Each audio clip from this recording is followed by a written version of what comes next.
তোমাদের কাগজ ফুল গাছগুলোতে কি এভাবে এখন প্রচুর ফুল ফুটছে, না এখন গ্রোথ নিচ্ছে? মানে বর্ষার পরে এখনো গ্রোথটা বজায় রেখে এখনো গ্রোথ হচ্ছে, না জাস্ট ফুলের দিকে গাছটা ঝুঁকে গেছে? তো সেটা অবশ্যই কমেন্ট করে কিন্তু জানাবে। দেখো আমার কিন্তু বিভিন্ন গাছে বিভিন্ন রকম স্টেজ। দেখলে তো যেটা প্রথমে সেটাতে কত ফুল, আর এগুলোতে হালকা ফুলকা ফুল আছে, কিছু কিছু নতুন নতুন ডালও বেরোচ্ছে, মানে আমি প্রুন করে দিয়েছি, হালকা হালকা ট্রিম করে দিয়েছি, সেগুলোতে নতুন নতুন গ্রোথ আসছে। আবার কিছু কিছু গাছে দেখো ভালো ফুল আছে, এই গাছগুলোতে যেমন কতগুলো করে ফুল ফুটেছে, দেখো এটাতেও অনেকগুলো কুড়ি এসেছে। আবার দেখো এই যে গাছগুলো লম্বা লম্বা ব্রাঞ্চ দেখছো, কত ফুল ফুটেছে। অ্যাকচুয়ালি আমি রেখেছি এগুলোকে লতা হিসাবে, মানে এই যে উপরটা একটা ক্রাউনের মতো শেপ করে দেবো, সেটাই আমার চেষ্টা আছে। দেখা যাক কেমন কি করতে পারি। এই দেখো এগুলোতেও হালকা ফুলকা ফুল আসছে। দেখো এইটা মহারানী, দেখো কত ফুল এসেছে।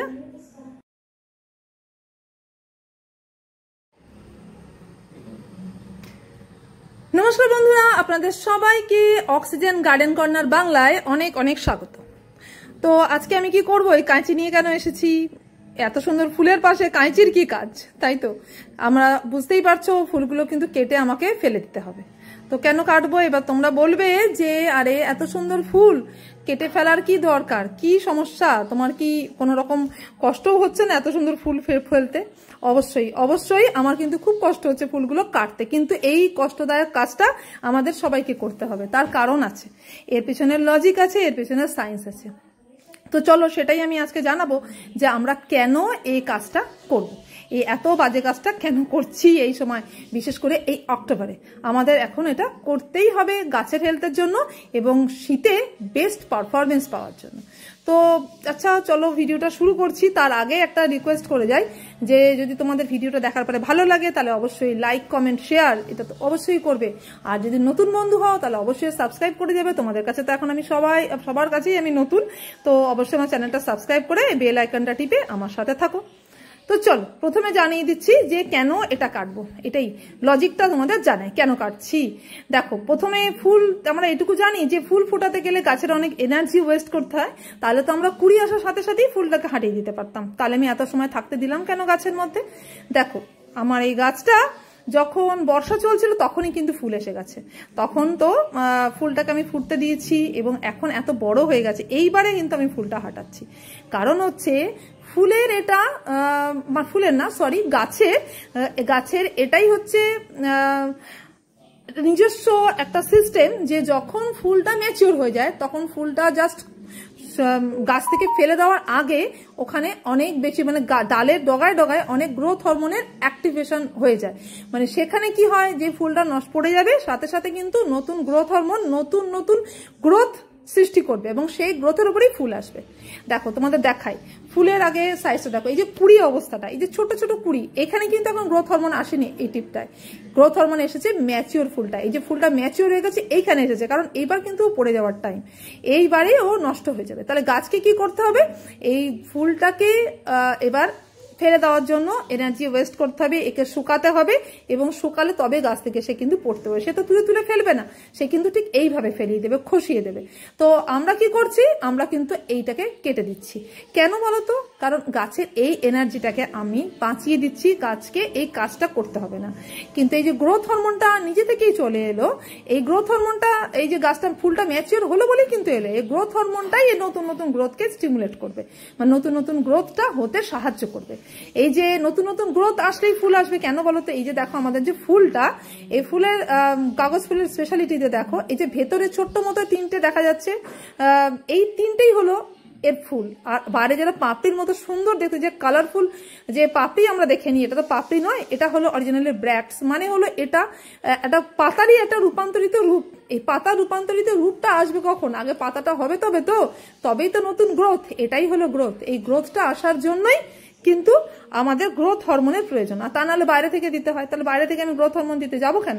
আমার তো ইটসেলফ গাছ নিজেই তৈরি করবে, তার একদম অরিজিনালি নিজের থেকে চলে আসবে। দেখো এই যে শুকিয়ে গেছে একটা ফুল, দেখো এইরকম শুকিয়ে শুকিয়ে গাছটাকে মানে ফুলগুলোকে ফেলতে হবে, অনেক সময় লাগবে, অনেক এনার্জি নষ্ট করতে হবে। তাহলে আমরা এই এনার্জিটা কিন্তু গাছের বাঁচিয়ে দিলাম, আমরা কিন্তু এর থেকে বেশি আর কিছু করতে পারবো না। ও নিজেই নিজের গ্রোথ হরমোনে নিজের গ্রোথ আনবে এবং সেখানে ফুল ফুটবে, আমরা জাস্ট ওকে সাহায্য করব ফুলগুলোকে হাঁটিয়ে দিতে। আমাদের কাঁচি দিয়ে কেটে কেটে আমরা ফুলগুলোকে কাটিয়ে দেবো এবং তাতে গাছের এনার্জিটা কিন্তু সেভ হয়ে যাবে। ব্যাস, আমরা এই কাজটাই আজকে করতে চলেছি। ঠিক আছে, তো চলো দেখিয়ে দিই কিভাবে কাটবো। এই দেখো, এইভাবে জাস্ট ধরে ফুলটা গোড়া থেকে কেটে দেবো। এটা কিন্তু অনেক বেশি পরিশ্রমের এবং অনেক বেশি ধৈর্যের কাজ। একটা একটা করে ফুল এভাবে আমাদেরকে কেটে আউট করতে হবে। এবার বলে দিই, কিছু ফুল কি রাখবো যেগুলো ছোট ছোট কুড়ির মতন জাস্ট আসছে আর কিছু ফুল বাদ দেবো, এরকম করবো কি? না, একদমই না। আমরা সমস্ত ফুলটাকে আউট করে দেবো। ফুলটাকে একদম যত ফুল আছে সমস্ত ফুলগুলোকে গোছা ধরে আমরা একদম আউট করে দেবো। চলো এবার প্রুনিং টেকনিকটা দেখিয়ে দিই কিভাবে কাটছি। দেখো, তো চলো একটু দেখিয়ে দিই তোমাদেরকে কাছের থেকে যে কিভাবে আমি সরাচ্ছি। এই সময় কি ডগা কাটা যাবে? দেখো, তোমার যদি কোনো গাছের শেপ খারাপ থাকে তাহলে কিন্তু তুমি অবশ্যই ডগাটাও একটু হালকা ফুলকা ছেটে দিতে পারো, কারণ এই সময় এখনো আমরা ট্রিমিং পিঞ্চিং এগুলো কিন্তু করতে পারি। এখন ফুল নেব না, তো ফুল তো নিতে নিতে আমার এখনো দেরি আছে, তা ততদিনের মধ্যে কিন্তু আবার গ্রোথ এসে যাবে, কোনো সমস্যা নেই। আবার যেগুলো শেপ খুব খারাপ হয়েছে সেগুলো একটু কেটে দেবো, আমিও কাটবো। চলো দেখাই তোমাদের কাছের থেকে যে কিভাবে কাটছি। কিছু কিছু ডগা আমার বেড়ে আছে, দেখছো তো গাছটা কোনো শেপই নেই, কারণ শেপ করতেই তো পারিনি আমি, তার আগেই তো আমার ফুল এসে গেছে। তো এবার আমি সেই জায়গাগুলোকে কাটবো যেগুলো এক্সট্রা খুব দেখতে বাজে লাগছে সেগুলো। আর খুব ভালো শেপ দিতে গেলে তার জন্য আমি ফেব্রুয়ারি ওয়েট করবো অবশ্যই। এখন জাস্ট ফুল কটা একটু নিয়ে নিই, তারপরে ফেব্রুয়ারিতে আরও ভালো করে শেপ দেবো। এখন শুধু যেগুলো বাইরের দিকে বেরিয়ে আছে, দেখো এই যে এই ডালটা দেখো কেমন বাজে দেখাচ্ছে, এই ডালটাকে আমি কেটে কিন্তু অবশ্যই বাদ দিয়ে দেবো। আমার কোনো দরকার নেই, চিন্তা নেই যে কেমন ফুল আর ডগাতে আসবে কি না আসবে, অবশ্যই আসবে, দেখবে আমি দেখাবো। তো চলো কাটি, আরও কাছের থেকে দেখাই। দেখো এবার দেখো এইভাবে একটা একটা করে কাটছি।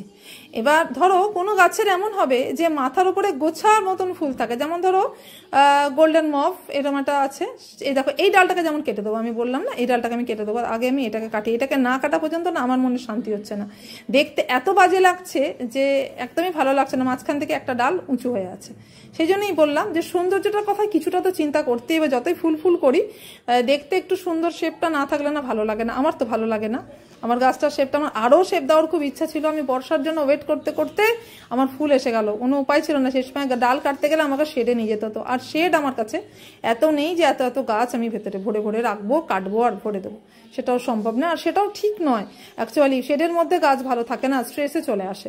দেখো এই যে এই গাছটা দেখো, এই গাছের ডালটা, এই ডালগুলো মোটামুটি আমার সব শেপ আছে, শুধু একটা দেখো একটুখানি আছে খারাপ, এটা কিন্তু নিয়ে আমার বেশি চিন্তা নেই। এর আমি ফুলগুলো হাঁটিয়ে দিলেই আমার হয়ে গেল, এর কিন্তু আমি একটুকু ডগা কাটবো না, কারণ আমার গাছ এমনিই শেপ আছে। তো চলো আমি তোমাদেরকে কাটার পরে কি করব সেটা একটু বলিনি, কারণ কাটতে আমার একটু লেট হবে, আমি দেখাবো অবশ্যই কেটে দেখাবো, কিন্তু একটু বলে রাখি যে দেখো ফাঞ্জিসাইড দিতে হবে। ফাঞ্জিসাইডটা তোমরা রেডি করে রাখবে অবশ্যই প্রুনিং করার আগে। ফুল কাটলে প্রচুর জায়গায় কাটিং লাগবে, তাই আমাদের ফাঞ্জিসাইড স্প্রে করতে হবে। এখন কিন্তু আমরা ব্রাশ দিয়ে আর দেবো না বা হাত দিয়ে দেবো না, কারণ অনেক জায়গা কোনো না কোনো জায়গা ঠিক মিস হয়ে যাবে, এটা কিন্তু তোমার রিস্কি হয়ে যাবে তখন। তাই জন্য কিন্তু ফাঞ্জিসাইড স্প্রে অবশ্যই করবে। যে কোনো সময় গাছে কাটলে ফাঞ্জিসাইড স্প্রে করাটা খুব জরুরি। আর এখনো ওয়েদারে কিন্তু ময়েশ্চারাইজার আছে, জাস্ট বর্ষা গেছে, ভেবো না মোটেই যে ফাঙ্গাল ইস্যু আর হবে না। তো এখন কিন্তু অবশ্যই ফাঞ্জিসাইড স্প্রেটা কথা একটুও নেগলেক্ট করলে হবে না, তো সেটা করতেই হবে। কিন্তু হ্যাঁ, আমি মাটিতে কিন্তু দেবো না। যদি আমি ধরো তুমি যদি মাটিতে ট্রাইকোডার্মা ইউজ করবে ভেবেছো, প্ল্যান করেছো এই সময়, তাহলে কিন্তু তুমি ফাঞ্জিসাইড এমনভাবে স্প্রে করবে যেন গাছের মাটিতে যেন না পড়ে। আমি কিন্তু করব। এবার তুমি যদি সেটা করো তাহলে তুমি কিভাবে করবে স্প্রে সেটাও আমি দেখিয়ে দিচ্ছি, যাতে উপরে স্প্রে করা হলো ওর উপর কিন্তু মাটিতে পড়বে না। উপরে একটা কভার দিয়ে দেবে, জাস্ট একটা কভার, প্লাস্টিকের কভার, পেপার কোনো প্লাস্টিকের, উপরটা জাস্ট একটু মুড়ে দিয়ে তুমি স্প্রে করো, তাহলে কি নিচে পড়বে না।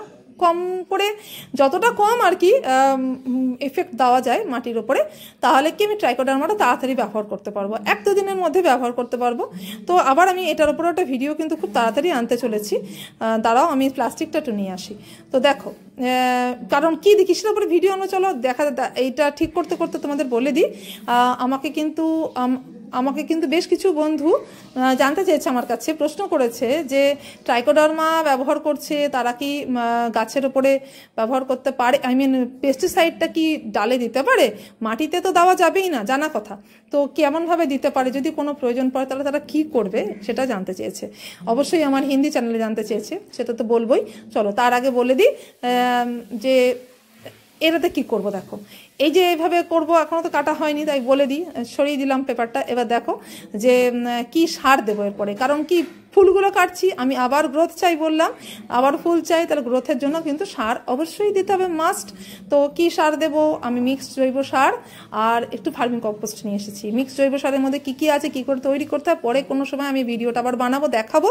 আর এখন বলে দিচ্ছি শিংকুচি, হাড় গুঁড়ো, রক্ত সার, চামড়ার সার, তার সাথে তোমার সর্ষের খোল, বাদাম খোল, চা পাতা, এই জাতীয় অনেক রকমের সার দিয়ে, জৈব সার দিয়ে আমি কিন্তু তৈরি করেছি। 45 দিন থেকে 60 দিন মতো আমি এটাকে পচিয়েছি, জল দিয়ে ঢেকে রেখে দিয়েছিলাম, তাতে কিন্তু তৈরি হয়েছে। তাই এবার কতটা কি দেবো, 10 ইঞ্চি যদি টব হয় তাহলে 1 মুঠো দেবো আমি ভার্মি কম্পোস্ট, আর 1/2 মুঠো দেবো এই মিক্স সারটা, ঠিক আছে? তো এভাবে আমি কিভাবে দেবো, জাস্ট এইভাবে জাস্ট মাটিটাকে একটু সরিয়ে এই সারটা কিন্তু এর মধ্যে দিয়ে দেবো, ঠিক আছে?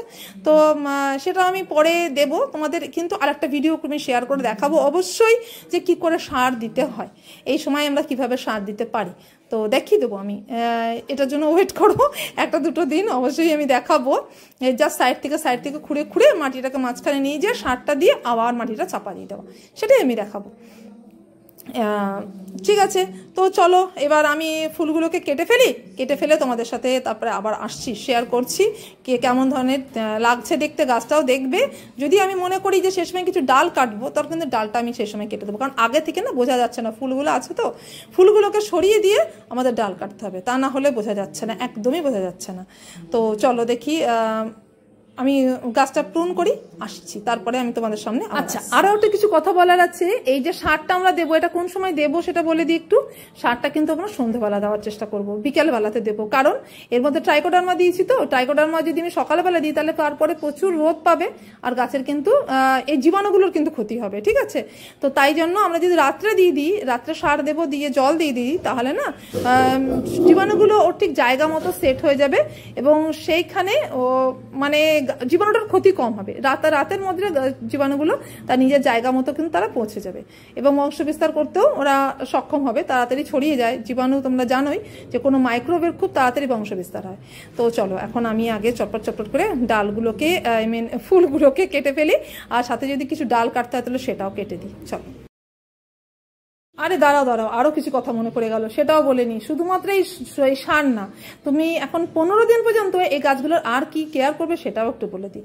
দেখো কি কি দিতে হবে, শুধু মাটিতে সার দিলে তো, এই অর্গানিক সার দিলেই শুধু হচ্ছে না, মাটির মধ্যে তুমি আরো বেশ কিছু লিকুইড দেবে, অর্গানিক লিকুইড। যেমন ধরো আমি দেখাচ্ছি, তারাও ঘুটে ভেজানো জল, দেখো ঘুটেকে এইভাবে যদি জলের মধ্যে ভিজিয়ে রাখো, এটাকে আমি ঘুটে ভিজিয়ে রেখেছি, তার একটা জল দেওয়া যাবে, এটা অবশ্যই এর জন্য ভিজাইনি, অন্য কাজে লাগবে। অ্যাডেনিয়ামের চারাতে দেবো আমি, দেখবে আমি একটা ভিডিও পোস্ট করেছি অ্যাডেনিয়ামের চারার উপরে, চারা কি করে কেয়ার করতে হয়, 1-2 মাসের চারা, সেটার উপরে দিচ্ছি, ঠিক আছে? ওটা দেবে। তাছাড়া তুমি সর্ষের খোল ভিজানো জল দেবে, এখন এগুলো দেবে, তাহলে নতুন নতুন গ্রোথ আসবে, ঠিক আছে? আর তাছাড়া ব্যালেন্স এমপিকেও পাতাতে স্প্রে করবে, অবশ্যই 19-19-19 পাতাতে স্প্রে করে দাও, দিলে তোমার নতুন নতুন গ্রোথ আসতে অনেক বেশি সাহায্য করবে। এখন কিন্তু ফুলের খাবার, ফুলের জন্য আমি কোনো রকম সার দিচ্ছি না, ঠিক আছে? এখন শুধু হালকা গ্রোথটাকে বুস্ট করব। তারপরে যেই দেখবো এই 2 সপ্তাহ, আচ্ছা কতটা করে দেবো, 1 গ্রাম পার লিটার অনুযায়ী, 1 গ্রাম পার লিটার অনুযায়ী আমি কিন্তু ব্যালেন্স এনপিকে দিচ্ছি। 1 গ্রাম পার লিটার দিলাম কেন, একটু হালকা করে দিলাম, কিন্তু সপ্তাহে একবার করে দিচ্ছি, সেরকম ফ্রিকোয়েন্সিটা বেশি মানে তাড়াতাড়ি রাখছি, আমি তাড়াতাড়ি দিচ্ছি, বারবার দেব এবং অল্প করে দেবে, এটাই হচ্ছে আমার সিস্টেম। আমি বারবার বলেছি আমি এইটাই পছন্দ করি করতে, ব্যাস এই 2 বার দিয়ে দিই, তারপরে আমি আবার বলবো ফুলের জন্য আলাদা কিছু সার, এবং সেটা তারপরে। তাহলে 15 দিন পর্যন্ত এর নেক্সট পার্টের জন্য ওয়েট করো তোমরা, ঠিক আছে? যে কি করে কি দেবো না দেবো আমি অবশ্যই বলে দেবো, ফুলের জন্য কি খাবার আবার বুস্ট করব সেটা আমি অবশ্যই জানাবো। তাহলে এই জিনিসগুলো তোমরা করতে থাকো। তাহলে কি কি করছো, জৈব মাটিতে যে জৈব সার দিচ্ছ সেটা, তার সাথে 2টো অর্গ্যানিক লিকুইড, সর্ষের খোল আর ঘুটে ভেজানো জল, এবার তুমি ভার্মি কম্পোস্টের জল এসব দিবে, ভার্মি টি যেটাকে বলা হয় সেটা দেবে, আর ব্যালেন্স এনপিকে পাতাতে স্প্রে করবে। আর তাছাড়া তো আছেই আমাদের সিউইড, তারপরে তোমার হিউমিক অ্যাসিড, এগুলো কিন্তু দিতে থাকবে। যেমন যেমন শিডিউলে আমি দিতে বলেছি অনেক আগেই, এদের কেয়ার যেভাবে করতে হয়, মাসে 2বার করে হিউমিক অ্যাসিড আর সিউইড দেবে অবশ্যই। সিউইডটা 2বার, হিউমিক অ্যাসিডটা তুমি একবারই দাও। আর মাইক্রোনিউট্রিয়েন্টও অবশ্যই মাসে 1বার করে দিতেই হবে। ফুল আসার জন্য কিন্তু ওটা খুব জরুরি, গাছের গ্রোথ বা তোমার ফুল দুটোর জন্যই কিন্তু খুব জরুরি এটা কিন্তু অবশ্যই দেবে। ঠিক আছে, তো চলো, আর অনেক বলা হয়ে গেল। এবার এগুলো তোমরা ফলো করো 15 দিন পর্যন্ত। আমি ততক্ষণে ফুল কটা কেটে তোমাদেরকে একবার ফাইনাল দেখিয়ে দিই গাছটা কেমন দেখাচ্ছে। ঠিক আছে, না দেখো, এবার আমি গাছের কিন্তু সব ফুল কটা হারিয়ে দিয়েছি। এবার দেখো গাছটাকে আমি আর বেশি কাটছি না। আমি দেখো এইখানে একটা দেখো স্পেসটা ফাঁকা লাগছে বড়, এই ডালটাকে যদি একটুখানি একটা ওয়ারিং করে দিই না, দেখতে একটু ভালো লাগবে। জানি না করবো কিনা, এখন দেখি, চেষ্টা করবো। দেখো এই ডালগুলো মানে ফেলতে হয়েছে, কাটতে হয়েছে আমাকে, না কাটলে বড্ড বাজে দেখাচ্ছিল, তাই জন্য কাটলাম। আর মাঝখানে ওই যে ডালটা, ওটাকেও কেটে দিলে ভালো দেখায়, ওটাকেও মনে হচ্ছে কেটে দেবো একটু। ঠিক আছে, এবার এটাকে কি করব, দেখো ফুল ফুটুক, দরকার নেই, থাক না, আছে এখন, ফুলটা ফুটে যাক, আবার ফেব্রুয়ারিতে দেখবো। চলো এবার একটু স্প্রে করা যাক। দেখো এইভাবে, দেখো প্লাস্টিকটা কিভাবে মুড়ে দিয়েছি, দেখেছো তো? এইভাবে তোমরাও মুড়ে দেবে যাতে মাটিতে একটুও না পড়ে, চেষ্টা করবে যতটা কম পড়ে। এবার গা ছুঁয়ে ডাল, এই যে কাণ্ডটা ছুঁয়ে ছুঁয়ে কিছুটা তো পড়বেই ভাই, সেটুকু ঠিক আছে, কেয়ার করা যাবে, মানে চেষ্টা করবে যতটা কমায় মিনিমাম। তো তারপরে আমরা 1-2 দিন পরে আবার এই জীবাণুযুক্ত খাবারটা দিয়ে দেবো, মানে ট্রাইকোডার্মা মেশানো খাবারটা দিয়ে দেবো। তো চলো আজকের মতো টাটা, ব্যাস, আর আমরা কিছু করব না। এবার যদি তোমাদের ভালো লেগেছে ভিডিওটা, লাইক, কমেন্ট, শেয়ার, সাবস্ক্রাইব সব কিছু করবে। এবং আবার আমরা দেখা করছি নেক্সট ভিডিও কোনো একটা টপিক্সে। তোমাদের যেটা ভালো লাগবে আমাকে অবশ্যই বলবে যে এই টপিক্সের উপর তোমাদের কিন্তু ভিডিও চাই। আর আমার ভিডিওটা কেমন লাগছে অবশ্যই জানাবে কমেন্ট করে। Thank you, happy gardening friends, by.